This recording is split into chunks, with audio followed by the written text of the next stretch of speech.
वफाकी वज़ीर दाखिला मोहसिन नकवी का कहना था कि बलूचिस्तान में दहशत गर्दी के वाक़यात के पीछे भारत का हाथ है। दुनिया को पता होना चाहिए कि जो मुल्क दहशत गर्दी करवा रहा है वो भारत है।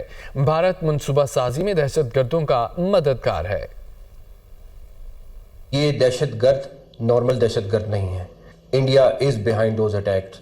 आई can tell you for sure that India planned these attacks along with this terrorist. और हम आपको एक चीज़ बता दें कि हम एक एक चीज़ के पीछे जाएंगे। जिस तरह सीएम साहब ने कहा, किसी एक बंदे को भी नहीं छोड़ेंगे जिसने इस अटैक में हिस्सा लिया है, और जो इनके पीछे मास्टर्स हैं और जहां से बैठ के वो ऑपरेट कर रहे हैं। हमारे पास तकरीबन तमाम चीज़ें मौजूद हैं and we will expose them in the world कि ये किस फेस के साथ लोगों के सामने मिलते हैं और किस फेस के साथ दहशत गर्दों को सपोर्ट करते हैं। वफाकी वज़ीर दाखिला मोहसिन नकवी का कहना था कि बलूचिस्तान में दहशत गर्दी के वाक़यात के पीछे भारत का हाथ है। दुनिया को पता होना चाहिए कि जो मुल्क दहशत गर्दी करवा रहा है वो भारत है। भारत मनसूबा साजी में दहशत गर्दों का मददगार है। ये दहशत गर्द नॉर्मल दहशत गर्द नहीं है। India is behind those attacks.